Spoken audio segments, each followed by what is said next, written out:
Hi guys, Tom Morrison here, and I'm going to give you an awesome exercise that's going to help you stretch out your shoulders and wake up your glutes. So, first thing you're going to do is go into this seated crab position. Roll your shoulders back and down, press down as much as you can. Have your hands back like this, and then see, can you just lift your bum up a little bit?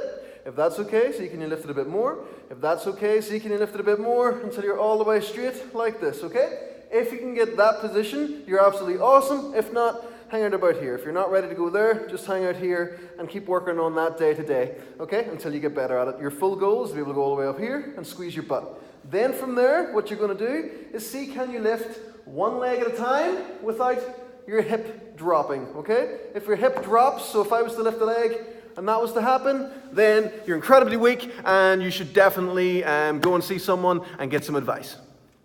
No, you can just work on it a wee bit every day. Okay, so from here, again, make sure you can get this position, reach up, and then lift up, okay? Do this 10 times, so just 5 each leg, like that, okay? If you were to notice, guys, seriously, if the hip was to drop, then that could be pointing to an issue with your core or something like that. And if you're experiencing aches and pains and back pain, hip pain, anything like that, then working on that exercise will be really beneficial for you to avoid that. Working on it anyway will help any future problems coming up anyway, so it's definitely a good exercise. If you're struggling with your shoulder mobility, then you can set your arms up on a bench instead, or your shoulders on a bench or a chair, so you're not having to do the shoulder stretch. It's just a nice thing to have in your toolbox, so you can kill two birds with one stone. So it's a great warm-up for your glutes, and it's a really good thing to get your core and your hips to work together, because that is the secret to getting rid of a lot of issues